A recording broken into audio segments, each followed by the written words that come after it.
चलो सम थोड़ा कॉम्प्लिकेटेड यानी कि कैलकुलेशन थोड़ा टफ है, ध्यान देना। चलो जी की वैल्यू, अब इसमें ना एक काम करता हूं मैं, जी एम, लेकिन आर कॉमन नहीं निकाल सकता इसमें। मैं आर कॉमन निकालू, एक मिनट हो, इसमें मैं आर कॉमन निकालू तो ऐसे लिख सकता हूँ 1+h/r बच्चों। तो मैं यहाँ क्या, थोड़ा कैलकुलेशन इजी हो जाए, पता चला आपको? 1+h/r। नहीं समझ में आया कि आया? समझी गया। समझे क्या ना? बस अब वैल्यू डाल दो, gm/r की वैल्यू डाल दो, आर की वैल्यू डाल, सोल्व करना तो अभी भी और करना, सोल्व कर दो। एक मिनट, gm/r 1 माइनस यहाँ r+h/r, r यहाँ चला जाएगा ऊपर, तो gm/r, तो r+h-r। समझ में आया मैंने? हाँ, सोल्व करने में इजी हो जाएगा पूरा आपका कैलकुलेशन, डायरेक्ट वैल्यू डालने से बेहतर। प्रॉब्लम फिर भी है, कैलकुलेशन थोड़ा टफ ही है, लेकिन अब आप इजीली कर लोगे, श्योर। अब h चाहिए हमें, खाली क्या करना, ये जी एम और आर की वैल्यू आया ना, उसको लेफ्ट साइड लेके बाद में आर की वैल्यू डाल दो तो h मिल जाएगा। कर लोगी इतना बच्चों? हाँ। कैलकुलेशन बहुत लंबा है तो टाइम हमारा चला जाएगा। समझ में? बहुत इजी है। एनर्जी कंजर्वेशन लगा दो, इनिशियल जो एनर्जी थी वो फाइनल एनर्जी, दोनों को कंपेयर कर दो। इसमें एक वैल्यू अननोन थे, कौन सी? EH, बाकी सारी वैल्यू आपको पता है। अब आपको मैथ्स के यूज करके कुछ भी करके उसको सोल्व करना, इट डिपेंड्स ऑन यू, आपको जो अच्छा लगे वो मेथड से सोल्व करो। ओके अब ये इनिशियल क्यों ऐसे आई, तो पहले इनिशियल ही धक्का लगा है तो काइनेटिक एनर्जी थी। अब ऑलरेडी वो अर्थ के सरफेस के ऊपर है तो सरफेस के ऊपर की एनर्जी, तो इतनी एनर्जी तो इनिशियली थी। अब वो टॉप मोस्ट पोजीशन पे आ जाएगी तो काइनेटिक एनर्जी जीरो, क्योंकि वेलोसिटी जीरो, लेकिन फिर भी उसके पास पोटेंशियल एनर्जी तो होगी, r+s। बस दोनों को कंपेयर कर दिया। क्लियर? चलो नेक्स्ट डाउट बोलो, चलो फटाफट, जल्दी बेटा। 16 एंड 19, एक मिनट। 16। हाँ हाँ 16 कर लेता हूँ copy.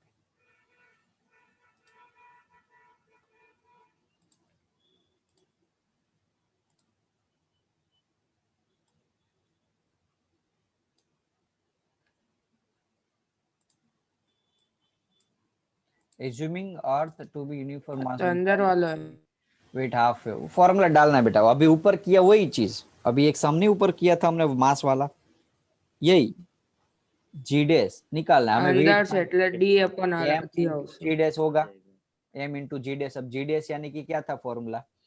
G1 minus 1 - D/R depth वाला फॉर्मूला डाल D/R दो, बस खत्म, वैल्यू डाल दिए। एम जी डैश की जगह G1 माइनस D/R। अब एम इंटू जी की वैल्यू कितनी दी है हमें यहाँ? 250। 1 माइनस डेप्थ कितना है? हाफ वे, यानी कि आधा रेडियस हुआ ना, R/2 और नीचे आर कट, सेम જ થશે 4/9 × 250। कोई डाउट? डाउट? ના चलो नेक्स्ट बोलो जल्दी। 1920।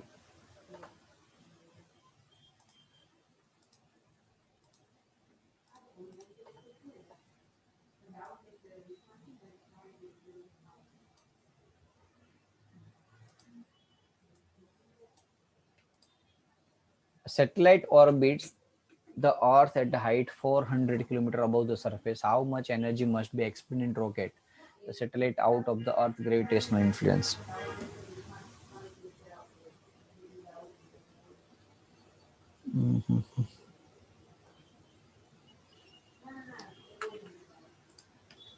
Satellite orbit the Earth.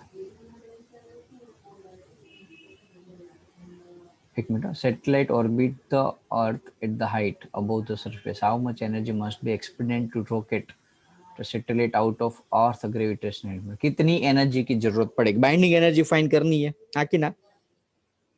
वही हुआ ना, one type of binding energy, right? तो एनर्जी कितनी होगी? पहले तो h हाइट के ऊपर, कितने हाइट के ऊपर है सैटेलाइट? यहाँ है 400 किलोमीटर ऊपर। अब सैटेलाइट ऑलरेडी 400 किलोमीटर के ऊपर तो ही, तो उस 400 किलोमीटर पे उसके पास जो एनर्जी होगी उतनी एनर्जी का अपोजिट एनर्जी दे देंगे। समझ लो इतनी एनर्जी वो इतना 500 रुपये 500 जितनी एनर्जी वो अर्थ के पास से उसको देनी है, तो मैं क्या करूंगा 500 प्लस कर दूंगा। याद आया कॉन्सेप्ट? वो बस वही चीज। हाँ तो एनर्जी में कौन सी एनर्जी होगी इसके पास? Kinetic plus potential, kinetic potential. Kinetic plus हाँ पोटेंशियल। पोटेंशियल।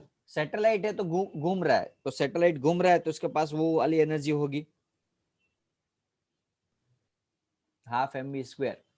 हाफ एम और स्क्वायर पोटेंशियल एनर्जी का formula, potential energy H height minus G M M upon upon R R plus plus H. 400। Height H 400 दी है ना। अब velocity कितनी होगी? Velocity root G M upon R earth की plus H. Orbital से velocity ले ले हम, क्योंकि वही होगी ना GM upon R. H height के ऊपर है तो एच प्लस 400 वाली, और स्क्वायर है तो हट जाएगा स्क्वायर। समझ में आया कि नहीं? हाँ तो देखो ये पूरा का पूरा वैल्यू सेम है, खाली इस यहाँ आधा लिखा हुआ है, तो आधे में से एक पूरा जाएगा तो माइनस आधा आएगा। कंसेप्ट को समझो। ये पूरी वैल्यू जो ब्रैकेट में हाँ लिखी हो तो सेम ही है, तो ये आगे आधा था, आधे में से एक पूरा गया तो माइनस आधा बचा। ये वैल्यू एज यूजुअल डाल दो वापिस। बस अब आपको क्या करना है, जो आपके पास डेटा है वो डाल देना है। मास मास मास सैटेलाइट का मास 200 kilometre. G6 mass of earth और radius of earth 6.4 into 10⁻⁶। Plus 400। कर लोगे सॉल्व बच्चों? हम्म। पक्का ना? हाँ चलो, थोड़ा कैलकुलेशन है ना इस चैप्टर में, हार्ड है, कैलकुलेशन में टफ लगे, बाकी सब में कुछ नहीं है। नेक्स्ट क्वेश्चन बोलो फटाफट से। डाउट 20। ओके, कितने एडिशनल के मत पूछना, वो अभी टेम्पररी, क्योंकि वैसे एग्जाम में नहीं आने 21 वाला। સુધી છે ऐसा नॉर्मल। था तो भैया देखा 21 तक ही है। मुझे ऐसा लगा कि 20 से एडिशनल है। चलो क्या है? Two stars each of the solar mass are approaching each other for a head-on collisions. When they are a distance 10 raised to 9 kilometers, their speeds are negligible. So what is the speed with the collide? The radius of the each star. जबरदस्त question है सच में। To star concept समझो, बहुत अच्छा concept सच में। और जबरदस्त बोला इसलिए क्योंकि मैंने स्टूडेंट्स के पास से जो जनरली डाउट्स आते रहते हैं उसमें से ये काफी बार सॉल्व किए हुए शाम में से एक शाम में। ओके, दो स्टार है समझ लो, एक दूसरे से नजदीक आ रहे हैं, नजदीक आते आते आते आते आते आते आते एकदम जब नजदीक आ रहे होते तब उसकी स्पीड कितनी है? समझ में आ रहा है? मैग्नेट वाला एग्जांपल नहीं दिया था? दो स्टार है, एक दूसरे से नजदीक आ रहे हैं, और उस नजदीक आने से जब एग्जैक्टली वो नजदीक आ जाएंगे, ओके, जस्ट વધારે થઈ हाँ, જશે। तो उसकी स्पीड कितनी है वो फाइंड करनी है आपको। इसमें कॉन्सेप्ट यूज करे,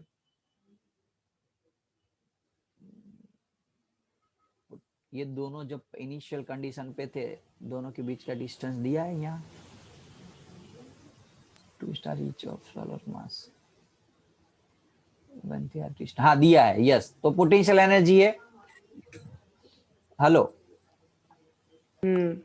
ओके, इनिशियल कंजर्वेशन एनर्जी लगा दो, एनर्जी कंजर्वेशन। चलो, इनिशियल पोजीशन पे टोटल एनर्जी कितनी होगी? Kinetic plus potential. अब काइनेटिक तो है नहीं, अभी तो समझ लो कि स्टार्ट हुए रिसेंटली, अब एकदम इतने डिस्टेंस पे जब थे तब तो वो देयर डिस्टेंस देयर स्पीड है निग्लिजिबल, वैसे लिखा हुआ देखो, स्पीड कितनी है उसकी? निग्लिजिबल, एकदम धीरे धीरे धीरे नजदीक आ रहे थे, तो काइनेटिक निग्लिजिबल है इसलिए स्पीड निग्लिजिबल, तो काइनेटिक निग्लिजिबल। अब खाली पोटेंशियल एनर्जी बचेगी। हेलो बच्चों, हाँ अब पोटेंशियल एनर्जी का formula G M M upon M distance हम अपॉन आर, आर। स्क्वायर होता है ना R, sorry sorry sorry R. R. Okay, अब हमें फाइनल एनर्जी लेनी है। देखो ये मैंने क्या बताया, law of conservation, law of momentum conservation, ये जो कंसेप्ट है ना वो आपको बचा लेंगे न्यूमेरिकल्स में, काफी बार न्यूमेरिकल्स में आपको बचा लेते हैं। ओके जब भी नहीं कुछ पता चलता ना सम में कौन सा फॉर्मूला डाला कौन सा कॉन्सेप्ट, तो यहाँ कुछ सोच लो कि कंजर्वेशन लगा दूं, तो मैंने हर बार जनरली यही करता हूँ कि क्या करता हूँ, कुछ समझ में ना आए तो कंजर्वेशन लगा देता हूँ, इस टाइप की क्वेश्चन में बन जाता है आंसर। फाइनल एनर्जी काइनेटिक तो प्लस पोटेंशियल। अब फाइनल में क्या है, ऑलरेडी वो यहाँ लिखी है व्हाट इज द स्पीड, यानी कि उसके पास कुछ स्पीड होगी दोनों के पास, तो दोनों की स्पीड हम v1 और v2 ले ले बच्चों। ओके अब यहाँ अलग अलग स्पीड होगी कि नहीं होगी, सेम लेंगे क्योंकि v1 v2 लेंगे तो अननोन टर्म्स ज्यादा मिलेंगे। एक मिनट में रिपीट करता हूँ बेटा, हूँ एक मिनट खाली। their speeds and what is the speed which they collide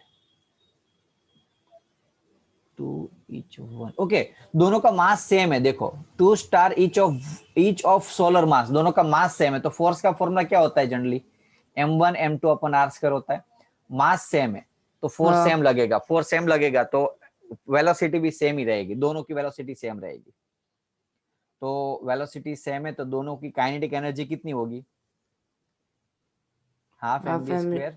अच्छा टोटल फॉर्मूला नाखी दो टोटल एनर्जी नो हाफ एम बी स्क्वायर तो कितना होगा, half half 1 M B square. ये किसकी है, सैटेलाइट की। चलो जब वो नजदीक आएंगे, डोंट वरी मैं रिपीट कर रहा हूँ, क्वेश्चन अच्छा है, मैं डोंट ओके मैं रिपीट कराने वाला हूँ, पहले ये समझ लो। अब जब वो इतने डिस्टेंस पे होंगे, इतने डिस्टेंस पे, तब ये दोनों का बीच का डिस्टेंस लेंगे हम आर आर 11। यस तो फॉर्मूला यही लगाएंगे जी M M m1 m2 upon ये m1 m2 ले लो तो भी चलेगा यहाँ तो, और वैसे m1 m2 क्या है, सेम ही है, और डिस्टेंस r की जगह 2r डाल देते, बस कंपेयर कर देना है दोनों को, इक्वेशन 1 एंड इक्वेशन 2 को। Clear, energy conservation yes final, यहाँ m स्क्वायर कर दू m1 m2 की जगह, दोनों सेम मास के हैं, और इनिशियल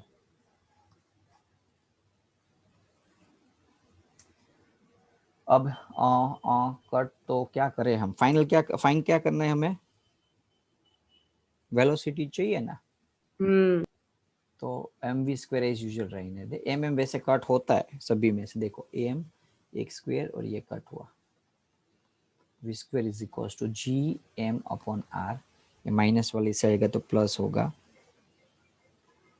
जी M upon 2r। Okay sign की भूल नहीं हुई क्योंकि टोटल एनर्जी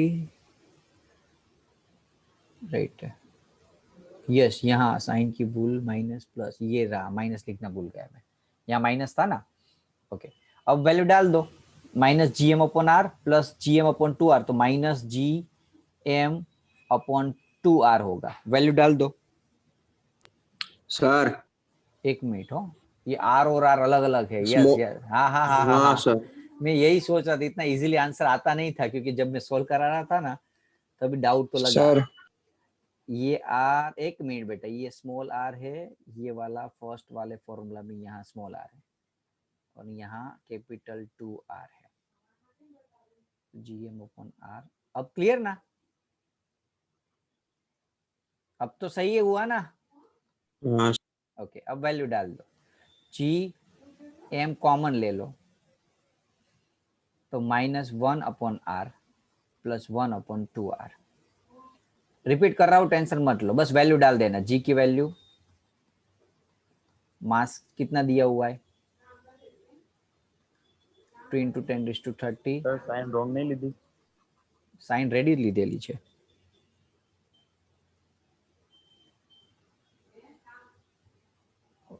માઇનસ કોમન નીકાળ્યું એટલે કે શું બેટા, માઇનસ કોમન નીકાળવાનું જ નહોતું, ભૂલી ગયો, માઇનસ એ નીકાળ્યો અંદર સાइन ચેન્જ, હવે રેડી ને, माइनस मैंने कॉमन निकाला ही नहीं, माइनस कॉमन निकालता तो रॉन्ग होती, तो मुझे यहाँ प्लस की जगह माइनस करना पड़ता। ओके चलो माइनस निकाल देता हूँ कॉमन, बस चलो 1 अपॉन आर, स्मॉल आर कितना दिया था, स्मॉल आर बच्चों 10 raise to 10 rest of 10 raise to value याद नहीं है, देखनी पड़ेगी। 10 raise to 9. 9, yes 10 raise to 9 और 1/2 आर अर्थ ही है ना कि स्टार है, स्टार का radius of the each star 10⁴ कुछ दिख रहा है मुझे। यस चलो फिर से समझा रहा हूँ, अब कॉन्सेप्ट पूरा हाँ। ध्यान रखो, सॉल्व कर दोगे आंसर मिल जाएगा। अब कॉन्सेप्ट को समझो, फील करो। चलो पहले यहां था इनिशियल, तो इनिशियल एनर्जी कितनी होगी, काइनेटिक प्लस पोटेंशियल। अब 0 था इनिशियली, तो वैसे लिखा है इक्वेशन में भी, स्पीड उसकी निग्लिजिबल है, तो पोटेंशियल एनर्जी खाली आएगी Gm1 m2 अपन दोनों के बीच का डिस्टेंस हम स्मॉल r ले लेते हैं। अब कंडीशन 2 फाइनल एनर्जी। अब फाइनली ये दोनों कहां पहुंच गए, ऐसे नजदीक पहुंच गए, तो टोटल एनर्जी उसकी कितनी होगी final, kinetic plus potential. Kinetic का फॉर्मूला हाफ mv²। मैंने ये हाफ रखना भूल गया कि नहीं? હા સર એ જ કહેતો હતો. બટ સર બે બે અરે હતા હા, ને અરે સ્ટાર. હા ઈ જ કહેતો હતો, શું અહીંયા બે હતા આપણે ઇનિશિયલ કાઇનેટિક એનર્જીમાં શું હતું, mv² પ્લસ હાફ mv², અહીંયા મેં શીખવાડ્યું હતું ને તમને, આ બે ઓબ્જેક્ટ છે ને, તો બંનેનું હાફ mv² અને આનું હાફ mv², એટલે બંનેનું mv² લખેલું જ છે ઓલરેडी। टोटल एनर्जी दोनों का बोथ, और पोटेंशियल ओके। काफी सारे स्टूडेंट कहे सर काइनेटिक में दोनों का एडिशन किया तो पोटेंशियल में क्यों नहीं? देखो पोटेंशियल दोनों के बीच का ही लगता होता है, दो पोटेंशियल के लिए ही दो ऑब्जेक्ट चाहिए, और काइनेटिक सेपरेट होता है। समझ में आ रहा है कि नहीं? जैसे दो ऑब्जेक्ट है तो दोनों की काइनेटिक सेपरेट हो सकती है K1 K2, लेकिन पोटेंशियल दोनों के बीच का कॉमन ही होती है और एक ही होती है। दोनों के मास की वजह से जो है टोटल एनर्जी मिलती है वो एक ही मिलती है, दोनों की कॉमन एडिशन होके आंसर मिलता है। इसलिए हमें काइनेटिक के हाफ mv² किया। पोटेंशियल तो Gm1 m2/2r। अब बाद में कंपेयर करना है, कर लोगे ये दोनों को, कंपेयर करने के बाद v² को मेन बना लो, आंसर आ जाएगा। चलो अब डाउट हो तो बोलो इस क्वेश्चन में।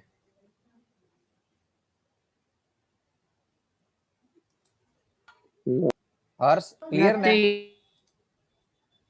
चलो 21 पृष्टि। સર हाँ बोलो। કાઇનેટિક એનર્જી ખબર ના પડી. અરે બેટા આ બે ઓબ્જેક્ટ છે એક અને બંને, તો એની બોથ ટોટલ એનર્જી और बोथ काइनेटिक एनर्जी करनी है हमें। ये हाफ mv² क्यों लिया, वो बोल रहा है ना कि ये ऑब्जेक्ट जब ये इसकी स्पीड v1 है, इसकी स्पीड v2 है, दोनों भले अभी स्पीड दोनों की सेम है, तो इसकी काइनेटिक एनर्जी और इसकी टोटल काइनेटिक एनर्जी के लिखनी होती है, तो इसकी होती है हाफ mv² और इसकी भी होगी हाफ mv², तो हाफ mv² टोटल mv²। हमने यहाँ जो काइनेटिक एनर्जी लिखी ना के, वो टोटल सिस्टम की है, बोथ सिस्टम की। मैंने डायरेक्टली mv² यहाँ मैंने समझा दिया कि दोनों की mv² कैसे है, अदरवाइज आप ऐसे भी लिख सकते हो ना, total both system K1 plus K2 kinetic energy plus potential energy. मैंने K1 K2 की जगह K लिखा और K की जगह डायरेक्ट mv², ये यहाँ सोल्व करवाया कि कैसे mv² आई। क्लियर हर्ष?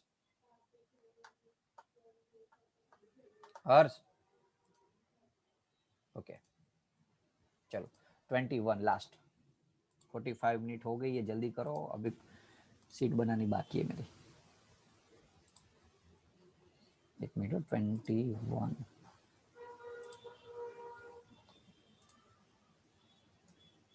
जगह करते तो कॉन्सेप्ट को क्लियर कर देना बेटा। और जल्दी इसलिए कर रहा हूँ क्योंकि आपका सिलेबस में ये बाकी ना रही एक दो क्वेश्चन की वजह से, नहीं पता चलो तो बोल देना आप। चलो 2 heavy sphere each of 100 kilogram and radius 0.10 meters are placed 1 meter apart on the horizontal table. What is the gravitational force and potential at the midpoint of the? ये तो इजी है पृष्ठ बेटा, दोनों के बीच का पोटेंशियल के मिड पॉइंट का फाइंड करना है। दोनों के बीच का डिस्टेंस कितना दिया, वो प्लेस्ड एट 1 मीटर अपार्ट, तो अब दोनों कितने हो जाएंगे 1/2 मीटर 1/2। अब क्या करना है, what is the gravitational force and potential mid point पे ग्रेविटेशनल फोर्स कितना लगेगा, तो फोर्स तो वैसे 0 लगेगा, दोनों के मास सेम है। देखो two heavy sphere each of mass, दोनों के मास सेम है 100 डिस्टेंस सेम है, तो आपको पता है कि फोर्स का फॉर्मूला क्या होता है, जी m1 m2 upon are square. अब दोनों का बीच का डिस्टेंस r भी सेम है, इस पॉइंट से इसका भी सेम है, देखो ये मिड पॉइंट है, तो 1 का भी डिस्टेंस सेम है और यहाँ का भी डिस्टेंस सेम है, तो डिस्टेंस r सेम है, मास भी दोनों का सेम है, g कांस्टेंट है, तो फोर्स क्या लगेगा, इक्वल एंड ऑपोजिट डायरेक्शन वाला, तो नेट फोर्स 0। सृष्टि पता चला? F2 की जगह माइनस F1 लिख सकता हूं मैं, तो आंसर 0। सृष्टि मिड पॉइंट पे फोर्स क्यों 0 हुआ, पता चला कि नहीं? अरे जवाब दे बेटा। चलो मैसेज आ गया, यस ओके। नाउ ये 1/2 और ये 1/2। अब फोर्स तो 0 हुआ इसलिए क्योंकि डिस्टेंस मिड पॉइंट पे था, इसलिए। अब एक्चुअली क्या होता है पता है, फोर्स 0 कब नहीं होता, ये मिड पॉइंट से यदि ऑब्जेक्ट यहाँ होता तो इसका फोर्स ज्यादा होता है और इसका फोर्स कम हो जाता है। दोनों मास भले सेम है, लेकिन ये दोनों का डिस्टेंस r1 और r2 चेंज हो जाएगा अलग अलग, इसलिए फोर्स 0 नहीं होता था। और यहाँ तो क्या है, r1 r2 मिड पॉइंट यानी कि बीच में था, इसलिए 0 हुआ। सेकंड क्वेश्चन है कि what is the potential, potential कितना होगा, तो पोटेंशियल का फॉर्मूला डाल दो। पोटेंशियल 0 नहीं हो सकता, क्यों? क्योंकि दोनों में माइनस माइनस आता है। पोटेंशियल का जनरल फॉर्मूला यही है कि जीएम अपॉन आर, तो एक का जीएम अपॉन आर, दूसरे का जीएम अपॉन आर, R1 और R2। अब पता है कि R और R2 सेम ही है, GM upon R, GM upon R, तो -2 GM अपॉन R। अब R क्या लेंगे, यहां का डिस्टेंस, ये पॉइंट, तो R कितना दिया हुआ है बच्चों, हाफ। मास भी आपको पता है 100 किलोग्राम, और R की वैल्यू आपको हाफ ले लेनी है। 0.10 मीटर था, हाफ नहीं है ये तो, जैसे हमने ना ना सही है, सही है, हाफ मीटर। बोलो क्लियर, आंसर आएगा आपका पोटेंशियल का। बच्चों अब काफी सारे स्टूडेंट बोले सर यहाँ ऐसा क्यों ऑपोजिट साइन नहीं लगा, यहाँ हमने फोर्स F1 को पॉजिटिव और F1 को माइनस, F2 को माइनस किया। देखो फोर्स वेक्टर क्वांटिटी और ये पोटेंशियल एनर्जी, और पोटेंशियल एनर्जी जो होती है ना, वैसे पोटेंशियल फाइंड करना था ना हमें, तो पोटेंशियल फॉर्मूला पोटेंशियल का ही लगाया GM अपॉन R वाला, तो पोटेंशियल भी वन टाइप ऑफ, वैसे समझने बैठे तो force work by distance scalar जैसा ही हुआ ना, उसमें कुछ वेक्टर की जरूरत नहीं पड़ती डायरेक्शन की, इसलिए आंसर दोनों सेम फॉर्मूला में सेम साइन में आया इसलिए। चलो कोई डाउट बच्चों एक्सरसाइज के अंदर, जल्दी बोलो फटाफट। ना किसी को डाउट नहीं है? ओके अब 5:50 हुई है। एग्जाम કેટલા વાગે હશે? 7 बजे मैंने मैसेज किया ना आपको, ग्रुप में डाला है मैसेज, 7 बजे की एग्जाम होगी। अब कोई डाउट एक्सरसाइज में हो तो बोलो फटाफट से, क्योंकि मुझे नेक्स्ट लेक्चर का पीपीटी अभी बाकी रह गई है, इसलिए। चलो નથી સર। ओके चलो, तो लेक्चर्स को हम यहाँ रखते हैं। बेस्ट ऑफ लक बच्चों। Thank you sir.